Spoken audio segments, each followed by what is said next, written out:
welcome to second lecture on sets. In this lecture, we mostly will be focusing on talking about different form of sets. किस तरह के अलग अलग sets होते हैं, like equal sets, finite sets, infinite sets. And I hope अभी तक आप लोगों ने NCERT का फर्स्ट एक्सरसाइज ऑन सेट्स ज़रूर किया होगा. NCERT is the best book.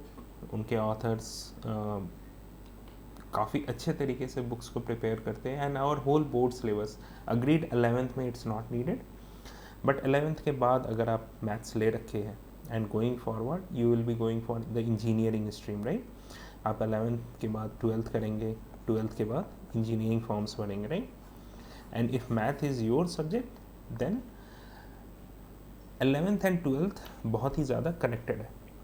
So it's very important that you start your journey right now for the board examination and for further engineering entrance examination. ये series completely हमने जैसे पहले भी बताया है, ये NCERT बेस्ड होगा और आपके बोर्ड सिलेबस के प्रिपरेशन में हेल्प करेगा. ओके, कूल, ठीक है. तो लेट्स अंडरस्टैंड कि सेट्स में इक्वल सेट्स क्या होते हैं, फाइनाइट सेट्स क्या होते हैं एंड इनफाइनाइट सेट्स क्या होते हैं. इसे हम हटा देते हैं. Cool. तो सबसे पहला चीज़ कि इक्वल सेट्स के बारे में हम लोग पढ़ते हैं.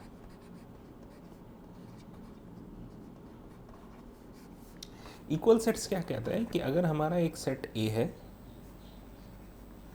और एक सेट बी है, तो ये तभी और तभी इक्वल होंगे when every element in A is also in B, in set B, and every element in set B is also in set A. जैसे एक एग्जांपल लेते हैं.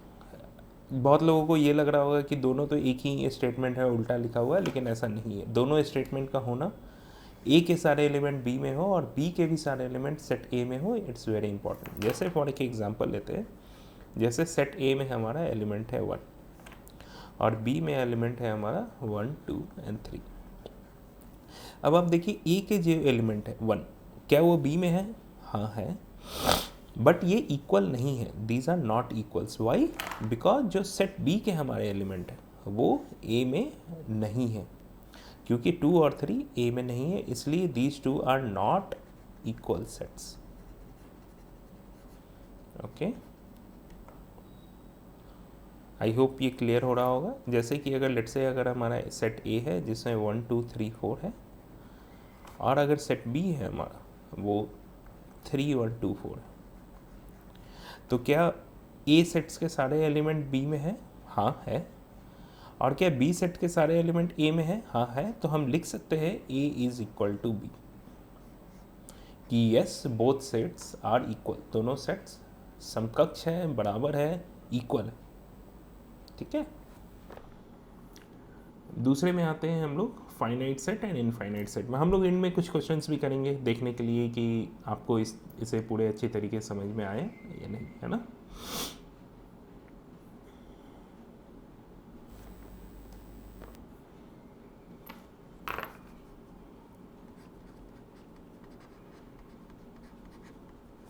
Finite sets. फाइनाइट सेट्स क्या कहता है कि फाइनाइट का क्या मतलब होता है कि आप उसे काउंट कर सकते हैं, आप उसे गिन सकते हैं कि कितने हैं. जैसे कि अगर आपसे बोला जाए कि आपके सर में कितने बाल है, how many hairs do you have in your head, है ना. तो हमें ये तो पता है कि we can count it. Count करने के लिए क्या करना होगा? सारे बॉल हटाने होंगे एंड एक एक करके हम काउंट कर सकते हैं. बहुत ज़्यादा होंगे, may be thousands, lakhs, millions में भी हो सकता है, but still it is finite, you can count it. जैसे कि अगर लेट्स से आपके घर में 5 kg राइस का पैकेट आता है ना, 5 kg राइस पैकेट. नाउ क्या हम उसे काउंट कर सकते हैं कि उसमें कितने राइस के ग्रेन्स हैं, कितने राइस के दाने हैं? Yes we can count it will take time, it will be very large, but we can count it. So finite sets, जैसे इंडियन टीम में कितने प्लेयर है ना, इंडियन टीम, इसको और प्रिसाइज कर देते हैं, लेट्स से क्रिकेट टीम में कितने प्लेयर है, तो आप बोलेंगे प्लेइंग में 11 है, वी कैन काउंट इट. सो ये क्या हो गया, हमारा फाइनाइट सेट है, हम इनके सारे एलिमेंट्स को काउंट कर सकते हैं. हमारे सोलर सिस्टम में कितने प्लैनेट्स हैं, कितने ग्रह हैं हमारे सोलर सिस्टम में? 9 है ना, हम उन्हें काउंट कर सकते हैं, राइट. तो इसे हम फाइनाइट सेट कहते हैं. ठीक है. तो सिमिलरली हमारा एक और डेफिनेशन आता है इनफाइनाइट सेट का, है ना. तो इनफाइनाइट सेट क्या कहता है? तो फाइनाइट सेट अगेन किसी एक सेट के ऊपर ही होता है. लेट्स से अगर हमारा एक सेट है, अगर हमने इसे सेट बिल्डर फॉर्म में लिखा है x, और हमने इसको डिफाइन कर दिया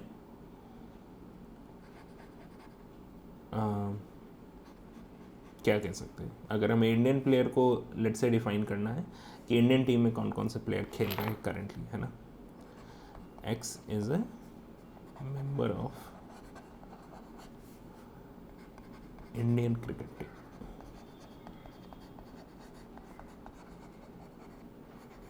है ना. अब ये थोड़ा सा स्टिल वेग टर्म हो जाता है, क्यों? क्योंकि इंडियन क्रिकेट टीम के सारे मेंबर्स जो आज से चले आ रहे हैं, मोहम्मद अजहरुद्दीन, गवास्कर एंड, और उससे भी पहले, राइट, और अभी विराट कोहली एंड एवरीवन, वो सारे आ जाएंगे इसमें.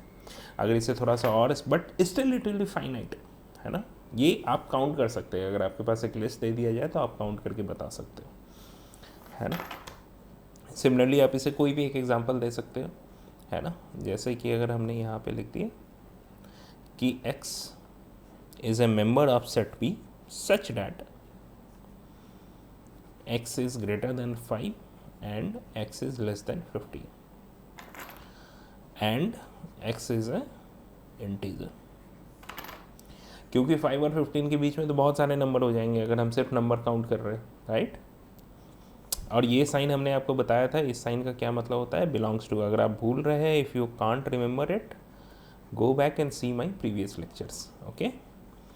तो इसमें हमें सेट बी के हमारे कौन कौन सा एलिमेंट हो जाएंगे, ये हमारा 5 है और ये हमारा 15 है, तो इससे बड़ा होना चाहिए, इससे छोटा होना चाहिए.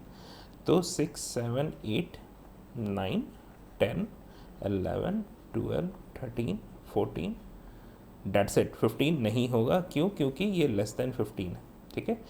एंड वाई हम लोगों ने बाकी रैशनल नंबर्स नहीं लिखे, सिर्फ इंटीजर्स लिखा है, because x belongs to integer. So we can count it that yes it is finite, है ना. हम गिन सकते हैं 3, 3, 6 और 3, 9 एलिमेंट्स है टोटल, राइट.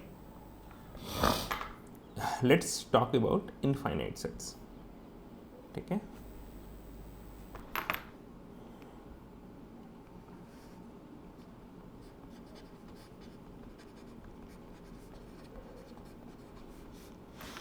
इनफाइनाइट सेट्स क्या होता है कि जिनको हम काउंट तो कर रहे हैं बट काउंट नहीं कर सकते. What does it mean? ये तो थोड़ा सा कंफ्यूजिंग हो गया, है ना. तो इसको एक एग्जांपल के तौर पे लेते हैं कि let's say A is a set such that x is a member of set A such that x is a integer. अब अगर इसे हम लिखने का ट्राई करेंगे, ये तो हमारा सेट बिल्डर फॉर्म है ना. अगर आप याद नहीं है तो आप प्लीज़ लास्ट लेक्चर देखिए, है ना. ये हमारा सेट बिल्डर फॉर्म है. अब हम इसे राइट करने का ट्राई करते हैं रोस्टर फॉर्म में. तो हम इसे क्या करेंगे, -∞ से स्टार्ट करेंगे, लिखते लिखते लिखते लिखते लिखते लिखते आप 0 तक ही नहीं पहुंच पाओगे, क्योंकि इसमें इतने सारे एलिमेंट्स हैं. प्लस आप काउंट भी नहीं कर सकते हो कि कितने एलिमेंट हैं. इसलिए जब इन जनरल इन्फिनिट एक्सप्रेशंस को रिप्रेजेंट करने का बात आता है, तो set builder form is the perfect form of explanation. क्यों? क्योंकि आप इसमें इसे कहाँ तक लिखोगे, या तो आपको डॉट डॉट लिखना होगा. आप इसे डॉट डॉट कैसे कर सकते हो कि भाई डॉट डॉट डॉट डॉट है -3, -2, -1, 0, 1, 2, 3 and dot dot dot dot, है ना. तो ये दीज आर, हम इसे काउंट तो कर पा रहे हैं ना, कितने एलिमेंट है, ये बढ़ते जाएंगे, लेकिन ये काउंटिंग मेरी कभी ख़त्म नहीं होगी, इसलिए ये इनफाइनाइट सेट है. Okay. I hope this is clear, है ना। अब हम लोग इसी में काउंटिंग सीखते हैं कि किस तरीके से काउंटिंग हो सकता है हमारे इनफाइनाइट सेट्स, फाइनाइट सेट्स के एलिमेंट का। तो जब भी अगर हम सेट कोई भी सेट लिखते हैं, जैसे कि अगर हम एक सेट लिखें काउंटिंग एलिमेंट्स इन सेट, ठीक है। अगर मान लीजिए S हमारा एक सेट है और इसमें कुछ एलिमेंट है ना, तो NS रिप्रेजेंट, ये N है, ये S, ये क्या करता है, रिप्रेजेंट करता है number of unique element in set S। जैसे फॉर एक एग्जांपल, लेट्स से अगर हमारा सेट है 1 4 5 6, तो NS हमारा क्या हो जाएगा, इट विल बी 4। अगर हमारा सेट लेट्स से अगर डिफाइंड है हमारा 2 3 2 1 6 11 6, चलिए, तो हमारा NA क्या हो जाएगा, देखिए ये अंदर में हम सेट का रिप्रेजेंटेशन करते हैं, because A was the set, हमने A लिखा, यहाँ पे S वाज द सेट, इसलिए हमने S लिखा, but N represent the number. तो इस सेट में चूंकि यूनिक एलिमेंट नहीं है ना, यहाँ पे 2 रिपीटिशन है।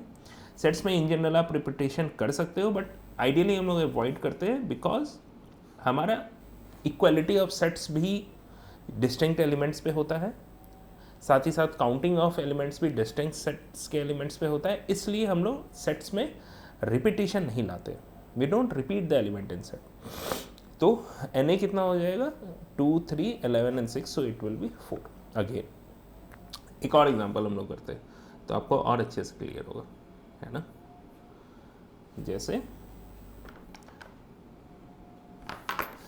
जैसे कि हम लोग 2 सेट की ही बात करते हैं। सेट A अगर हमारा है 1 2 3 4 7, सेट B है हमारा 7 5 4 2 1 3,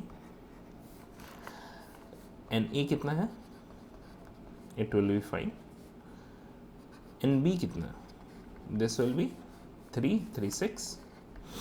अगर हमने B को थोड़ा सा चेंज कर दिया, ओके, और B में से हमने S5 को हटा दिया, okay, let's say we will remove this, है ना, और हमने क्या कर दिया कि यहाँ पे ऐड कर दिया फिर से एलिमेंट 2।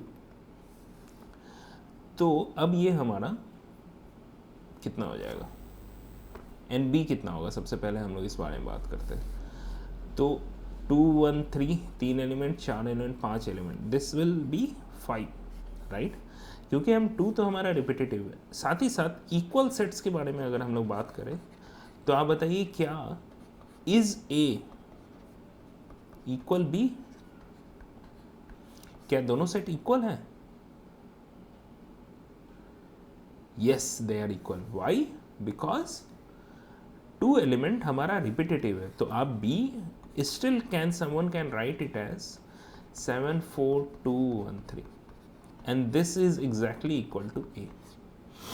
इसलिए आइडियली रिपीटेशन हम लोग अवॉइड करेंगे जब भी हम सेट को रिप्रेजेंट कर रहे हैं। आई होप अभी तक आपको क्लियर होगा, कोई डाउट नहीं, है ना। अब यहाँ पे एक और कॉन्सेप्ट जो हम लोग का एक बच जाता है, which is empty set, okay. हम एम्प्टी सेट को कैसे रिप्रेजेंट करेंगे, लेट्स से अगर आपको बोल दिया गया कि आपके पास एक सॉल्यूशन दिया गया है, एक सेट बिल्डर फॉर्म में एक इक्वेशन है जिसमें लिखा गया है x where x is greater than 10 and x is less than 5। इसको हम रोस्टर फॉर्म में कैसे लिखेंगे, तो अगर हमारा a का ये एलिमेंट है, ये मीनिंग है, तो x 10 से भी बड़ा हो और x 5 से छोटा हो। तो अगर हमारा नंबर लाइन है तो बोल रहा है ये कि ये 10 से बड़ा हो, बट साथ ही साथ बोल रहा है कि 5 से छोटा हो। ऐसा तो हो नहीं सकता है।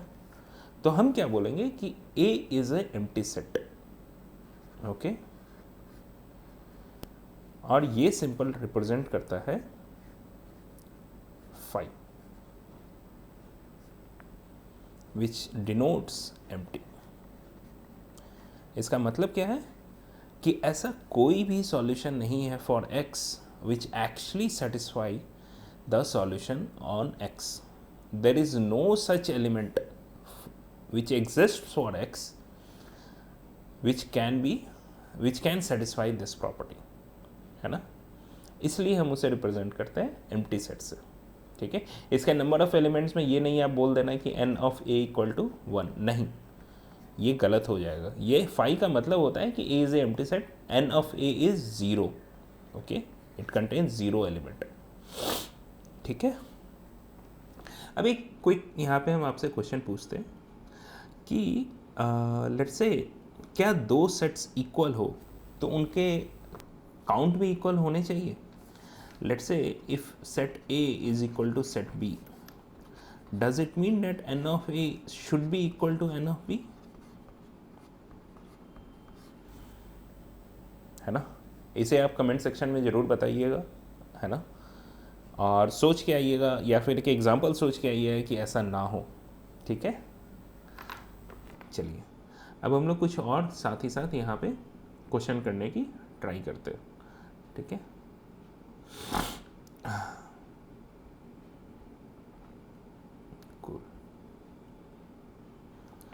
फॉर एक एग्जांपल लेट्स से अगर हमारा ये क्वेश्चन है ना, कि ये बोल रहा है कि find pair of equal sets, if any then give reason.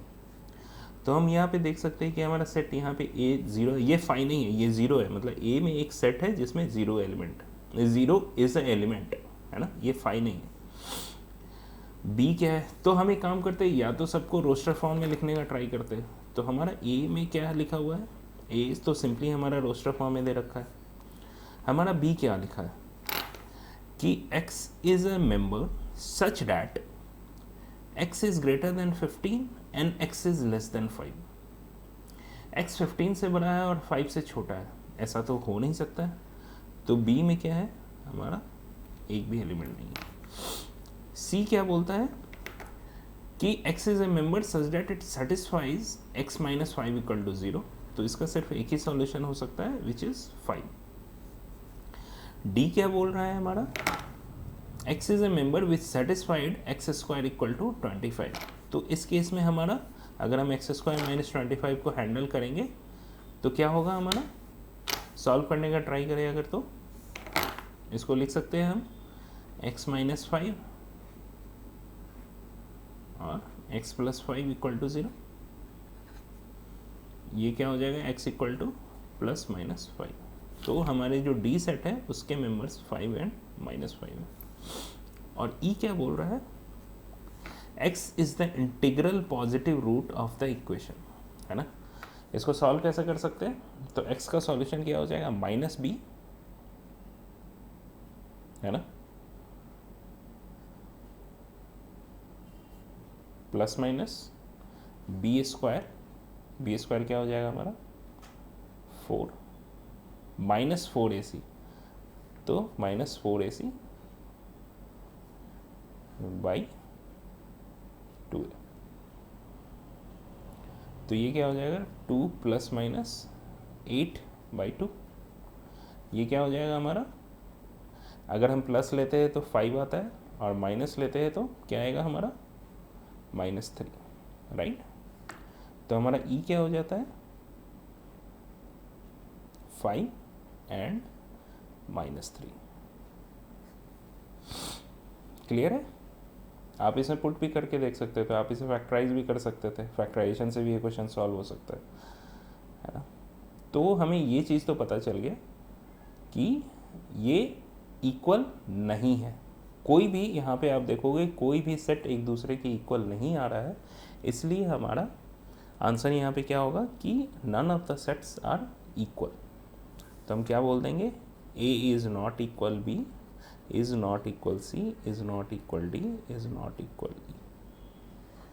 ठीक है, चलिए एक और क्वेश्चन करने का ट्राई करते हैं हम लोग, है ना।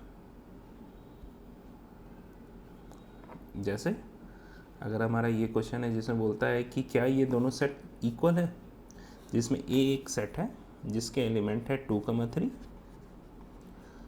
और बी हमारा एक सेट है which is the solution of x square plus 5x plus 6। अब x square plus 5x plus 6 को हम लोग कैसे सॉल्व कर सकते हैं? इसको लिख सकते हैं हम x-2 इंटू x-3। माइनस लिखेंगे प्लस लिखेंगे, क्या लगता है वो, है ना? तो प्लस होगा, ठीक है। आप फैक्टराइजेशन करके देखना है देख लो, है ना। आप इसको लिख सकते हो ना x square plus 2x plus 3x प्लस 6 इक्वल टू 0, राइट। तो फैक्टराइज कर सकते हो। तो हमारा इससे आंसर आ रहा है -2 -3। तो हमारे फर्स्ट केस में बी क्या है? -2 -3। तो भाई ये दोनों तो इक्वल नहीं है, a is not equal to B. अब x is a letter in the word follow, तो हम a को क्या लिख सकते हैं? FOLW। और b क्या लिखा हुआ है हमारा? WOLF। तो भाई ये दोनों तो इक्वल है, सो a will be equal b, ठीक है। एक नेक्स्ट क्वेश्चन करते हैं जिसमें लिखा गया है कि from the sets given below select equal sets. तो हमें ये तो यहाँ पे पता है कि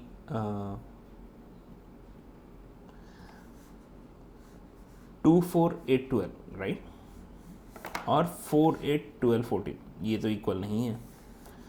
1 2 3 4 1 2 3 4, तो हम ये बोल सकते हैं कि b is equal to D है। ये 0, a है, ये 0, 1 है, ये 1, -1 है, तो हम ये बोल सकते हैं कि e is equal to g, है ना। a किसी के साथ भी इक्वल हो रहा है क्या? b के साथ नहीं है क्योंकि इसमें 8 और 12 नहीं है, इसके साथ नहीं है क्योंकि इसमें 2 नहीं है, इसके साथ इक्वल नहीं है, तो a तो किसी के साथ इक्वल नहीं है। b का हमें एक पता चल गया है कि d के साथ इक्वल है, बाकी के साथ नहीं है। c किसी के साथ इक्वल नहीं है।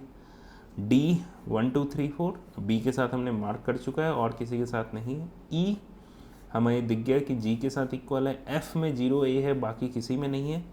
g हमारा e के साथ इक्वल है एंड h किसी के साथ इक्वल नहीं है। तो सिर्फ these two will be equal sets.